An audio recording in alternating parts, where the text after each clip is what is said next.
George Fox University. How's it going?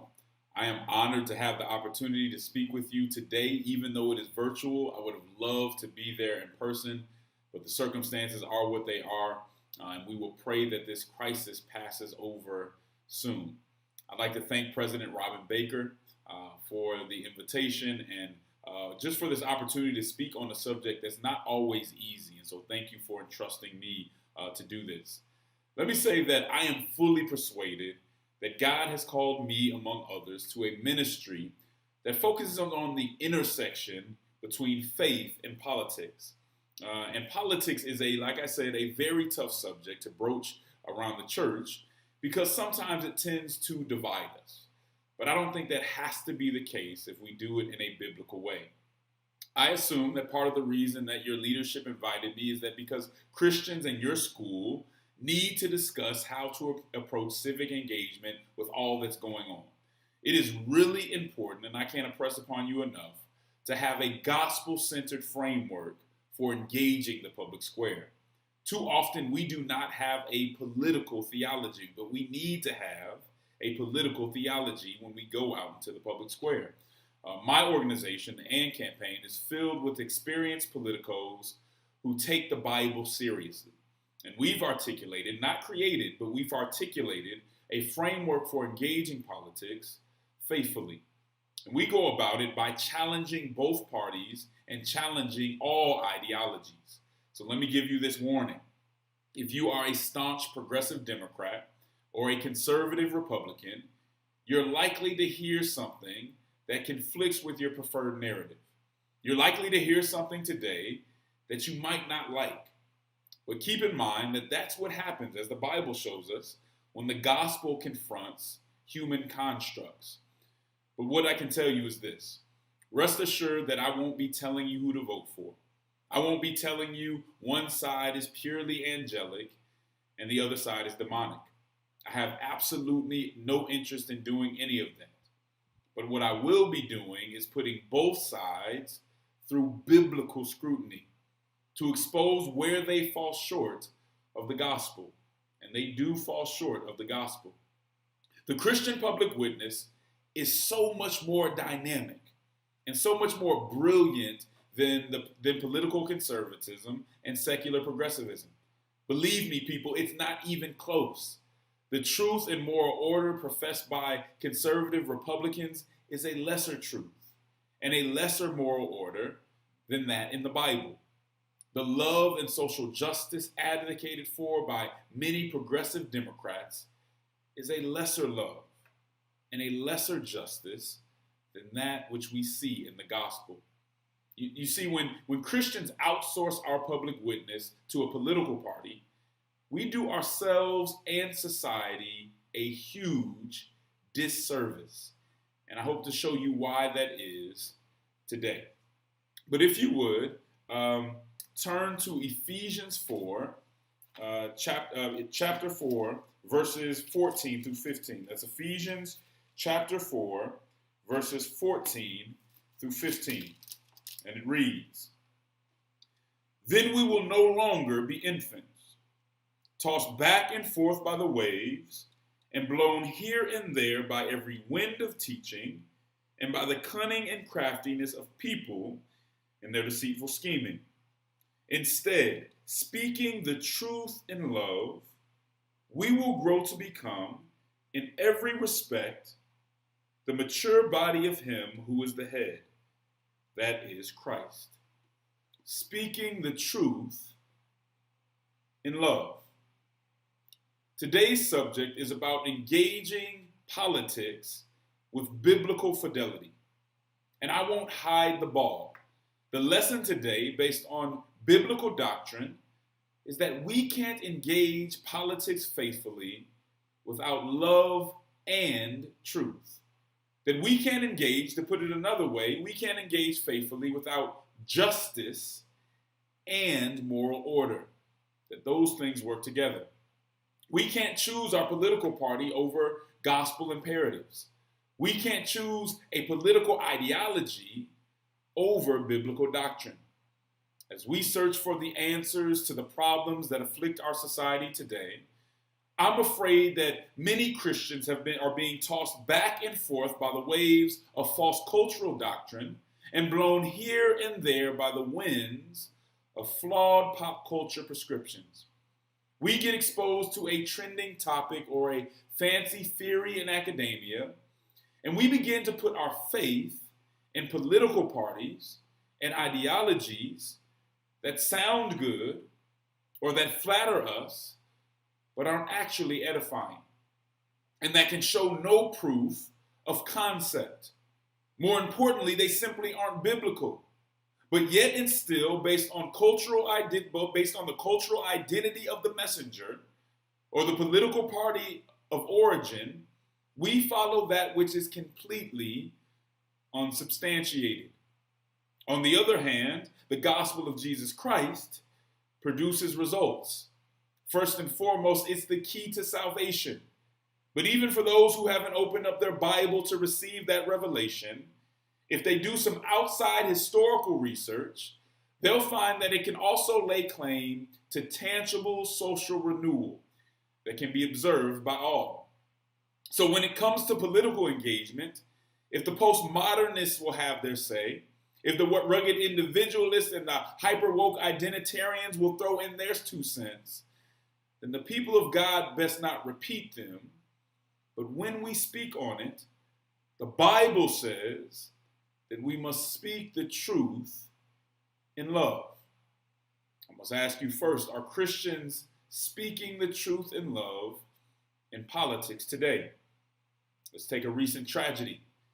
On May 25th at approximately 8:12 p.m. Central Standard Time, in the south central portion of Minneapolis, Minnesota, 46-year-old George Floyd was arrested for allegedly using a counterfeit $20 bill to purchase cigarettes. His face was subsequently pressed against the blacktop with a knee wedged in his neck. He told the officers that he couldn't breathe. He cried out for his mother, and he died. He was killed over a fake $20 bill. 5 image bearers lost a father, and the veneer of impartiality was removed from parts of the American justice system. While there were many peaceful protests around the country, and thank God for those who went out and voiced their concern and even their protest peacefully, some in response to the killing of George Floyd engaged in all manner of performative stunts.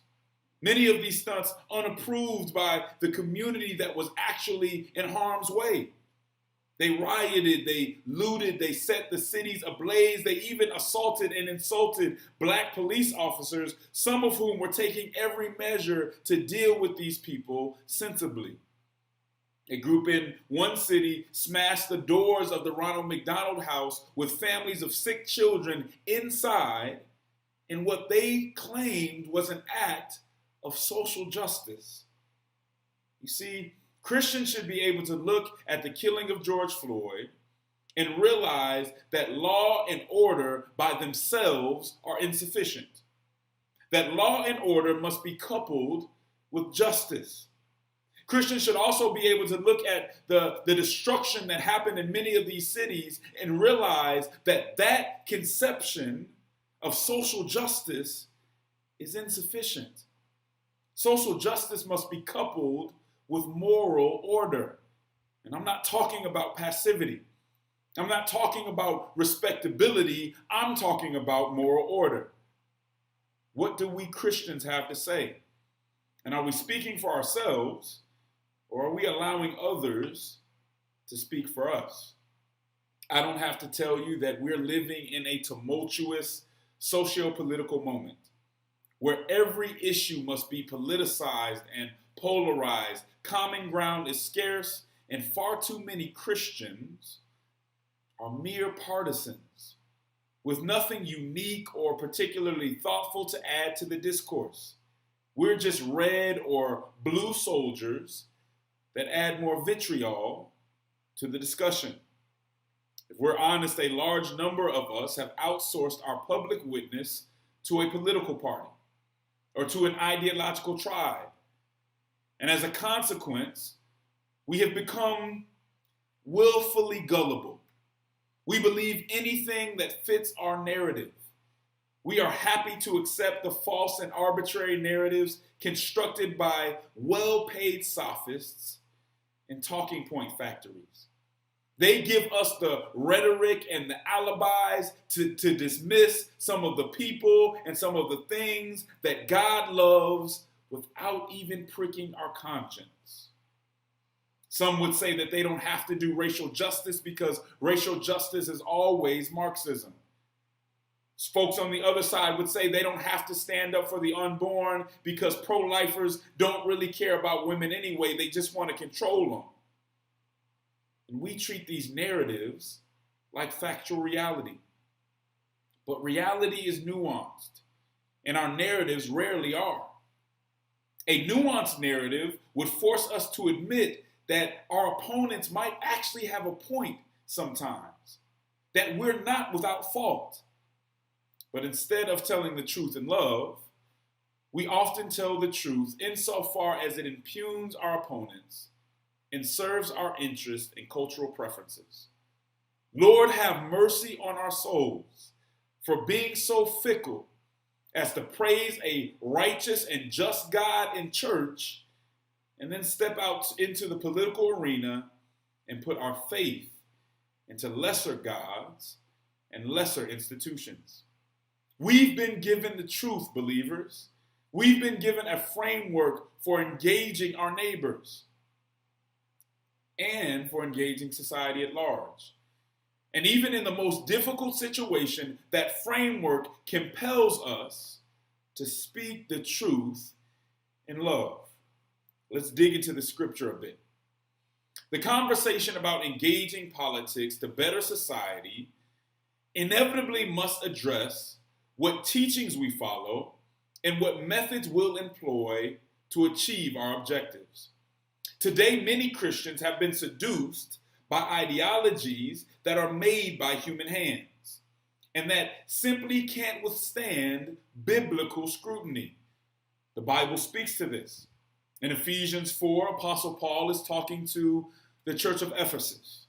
The church of Ephesus was known as the persevering church. They had endured a lot of suffering. And they also had false prophets that were trying to infiltrate the church with false teachings. Earlier in Ephesians 4, Paul talks about being mature. And when he talks about being mature, he's talking about growth in mind, growth in understanding, growth in knowledge of the truth, and growth in moral character. So he says that when we mature, or when we grow in understanding, when we grow in knowledge of the truth, when we grow in moral character, then we will no longer be infants. Meaning we will no longer be so malleable. We won't be so impressionable. Tossed back and forth by the waves, blown here and there by every wind of teaching. Paul is telling the church of Ephesus that mature Christians aren't easily deceived. That these false teachers wouldn't be able to indoctrinate mature Christians because mature Christians know what they stand for.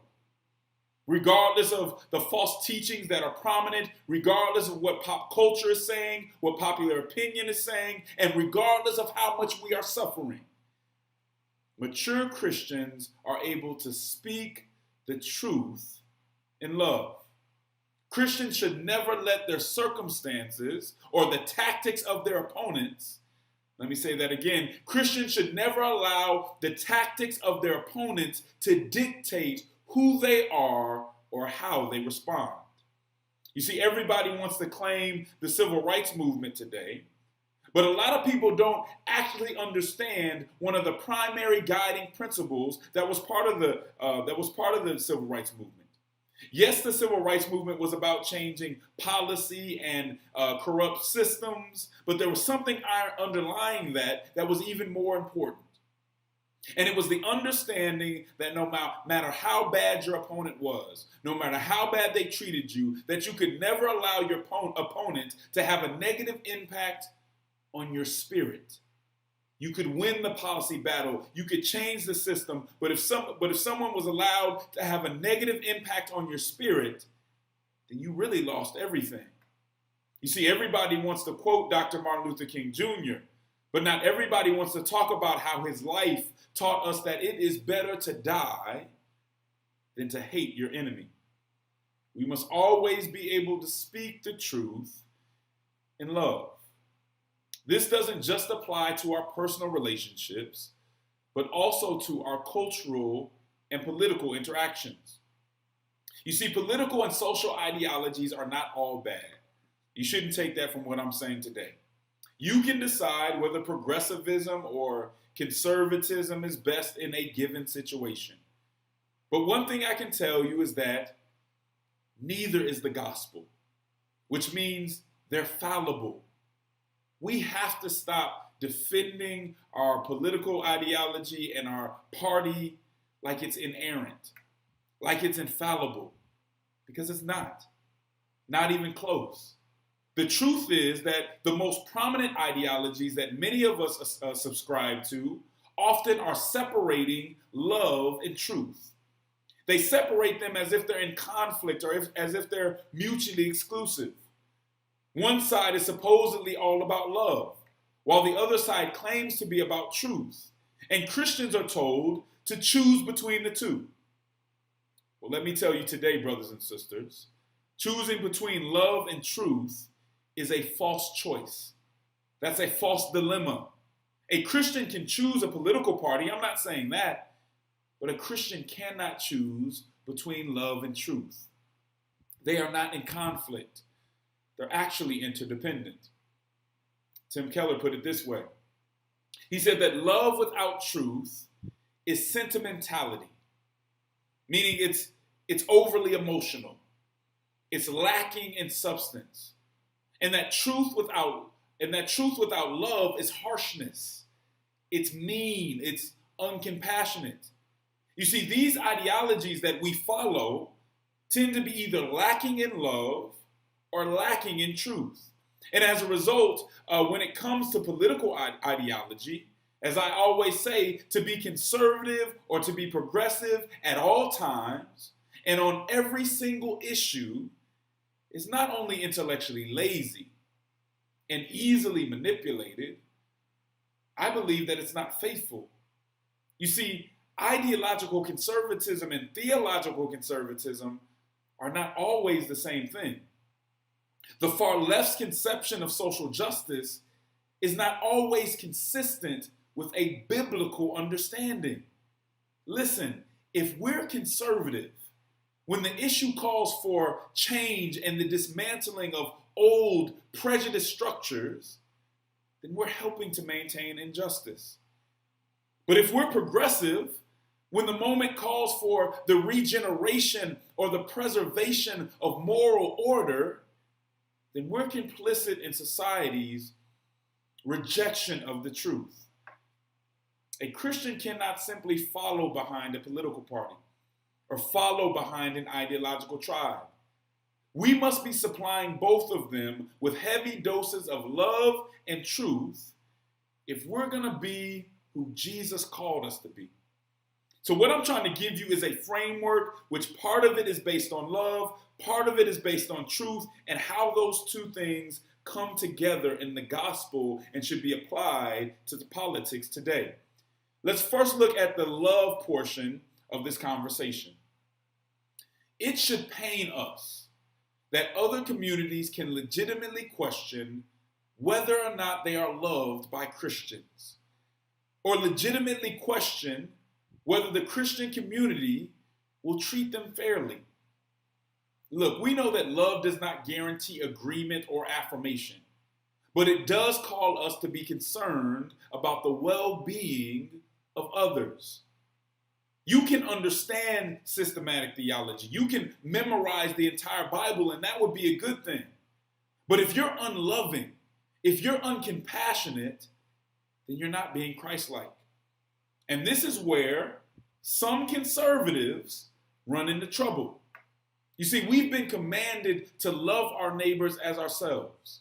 And we can't do that if we're not willing to advocate for our neighbors' well-being and to protect their human dignity. That's really all a biblical definition of social justice is. According to the great commandment, if you would want justice for yourself, if you would seek justice for yourself, then you must want it and you must seek it for your neighbor. If we truly love our neighbors, we'll be socially concerned.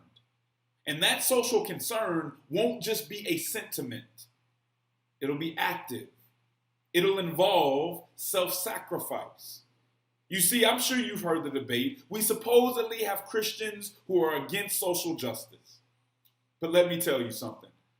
I don't believe them. I think everyone is for social justice. Some of us just limit it to the people that we care about, and we deny it to others because it would inconvenience us. Let me give you an example. No one that I'm talking to today, if we're going to be honest, is going to sit around and watch someone in their family be unjustly imprisoned.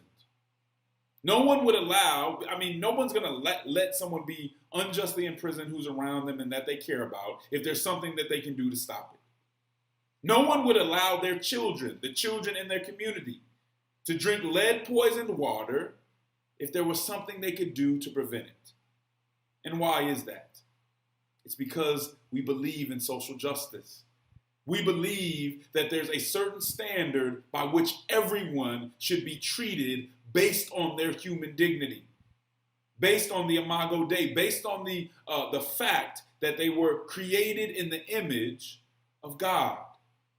But see, what we have to understand is and realize is that justice is harder than charity. There is a reason that people will give you charity long before they give you justice. And this is because charity is good, but charity can be distant. And also, the person who gives charity is always in control of how much they give and how much that giving will impact them. But justice is different. Justice, on the other hand, is either given fully or it's not given at all. You see, justice is a God standard. Justice threatens to disrupt the very systems and societal arrangements that benefit us.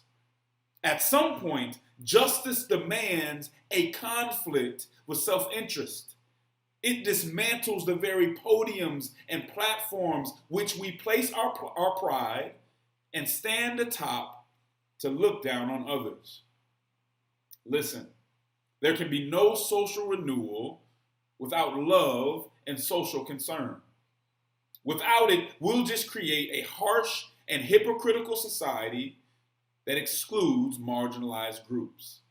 A Christian public witness must have love, compassion, and social concern as a part of it. Now let's talk about the truth side of this equation. In Ephesians 4:15, the term speak the truth comes from the Greek word that refers to teaching or professing the truth, often as it relates to doctrine. And listen, this is not subjective. The truth is not subjective. Everyone does not have their own separate, individual, independent truth. To speak the truth means to profess right doctrine or to be honest in how you recount events. You have to understand that we worship a God of moral order. God's truth provides us with direction and with structure. In an ever-changing world, God's truth is unchanging. Now, I know that especially for students in the world today, everyone it seems is trying to be progressive. A lot of people are pushing you to be progressive. If you're watching a television, if you're listening to pop culture, the best thing you could be is progressive. But I want to tell you where progressivism can get us into trouble as Christians. Now, to move forward and to fix things can be good.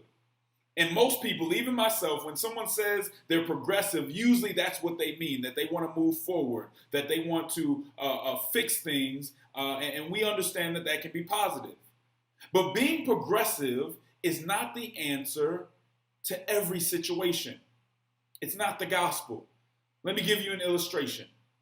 If you're on a cliff, you're on the edge of a cliff, to progress or to even move forward, probably isn't such a good idea.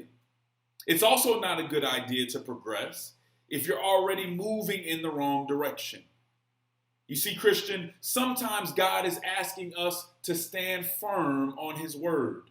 Sometimes God is asking us to preserve things and institutions that he has already established as good. Not that need to be made good by us, but that he's already ordained or established as good.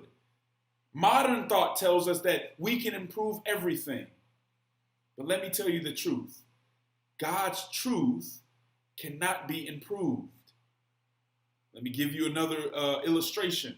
You can think of God's truth like a Picasso, like a masterpiece. You can't improve a Picasso. You can only deface a Picasso. If you go up to a masterpiece with a brush and some sort of erasing agent, I don't care how good of an artist you think you are. If you add anything to that masterpiece, or if you take anything away from that masterpiece, you've made it worse. You haven't made it better. You've ruined it. And that's the way God's truth works. You can't improve on God's word. You can apply it, but you can't improve it. God doesn't need our counsel. He doesn't need us to improve or evolve his truth. Sometimes what seems good and pleasant to us in the moment, in our time period, is actually destructive, and we wouldn't realize it until centuries or decades later. Sometimes God is calling us to obedience. Sometimes God is simply calling us to self-denial. And that's hard for progressives. That's hard for people who buy into the progressive worldview. It's hard to be obedient and to deny self when you buy into a societal ethic that says that individual expression is sovereign. The question you have to ask yourself is, can Christians fully embrace this philosophy and be faithful? It might be flattering, but you won't find an endorsement of that worldview here. Even if you're one of the people who only wants to read the New Testament, you only want to read the red letters, you won't find Jesus endorsing a human-centered, self-dictated truth or reality. This book tells us to die to self. This book calls us to be crucified with Christ. This book is consistently about self-sacrifice, not self-indulgence. So you may be saying, Justin, are you saying that we can't be a progressive politically? I'm not necessarily saying that. What I'm saying is that when in conflict, when your progressivism comes into conflict with your Christianity, then your Christianity has to override your progressivism. When your conservatism comes into conflict with your Christianity must override your conservatism, because both conservatism and progressivism are flawed. And too often, when we're talking about politics and when we're doing politics, it's our ideology or our party that's controlling, and not Christian convictions. Not the Christian compassion and conviction that we see in Jesus and the gospel. We cannot exchange the truth for confusion. We cannot exchange moral order for chaos. Jesus provided us a model for social renewal that was concerned about marginalized individuals in society. And we as Christians must pursue the same course. But he didn't simply patronize them with sentimentality. He attended to them with love and truth. We can go to John 8, the case of the adulterous woman who was about to be stoned. What does Jesus tell her? He tells her, go. This is Jesus liberating his love, liberating her from these hypocrites who were intent on hurting her. When he says go, this is him releasing her from this societal bondage. But Jesus doesn't stop there. Jesus also says, sin no more. Because the other half of the truth was that she would never completely be free. She would never completely be released from this bondage until her heart changed and until she turned from her sin. Similarly, in John 5, the lame man was told to stand up and walk. And then he's later told to stop sinning. Do you see what's going on here? The woman wasn't only a victim of external bondage, but also her own internal bondage. The man's infirmity wasn't only an outward disability, but there was another matter that had to be dealt with by inward transformation. There's a similar narrative or a similar theme in Exodus. God delivered the Hebrews from Pharaoh's hand, but he doesn't just say, go off and live happily ever after, do whatever you want to do. That's not what he says. That's not the end of the story. After he frees them, after he liberates them, he gives them the law to obey. He demands their obedience after he frees them. He chastises them after giving them freedom. So yes, our God is a liberator, and that's real. But he's also a father that requires moral order from the liberated. He brings wrath upon the oppressor and calls all his children to self-denial so that they don't become the oppressor. But too many Christians have embraced ideologies and political parties that are keen on identifying how others have sinned against us while blinding us to how we're being devoured and devouring others through our own sin.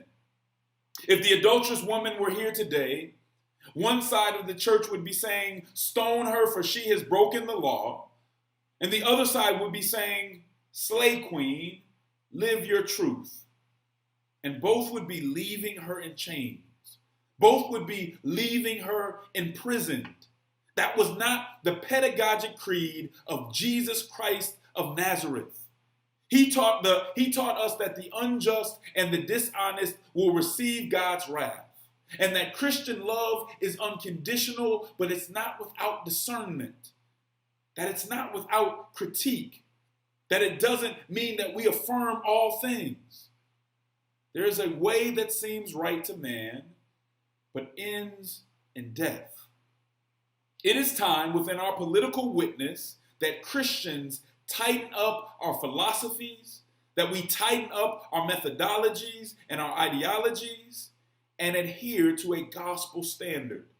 If Christians are really going to have something to offer this toxic, this vitriolic discourse, if we're really going to have something to offer the political landscape, then we can't be mere partisans.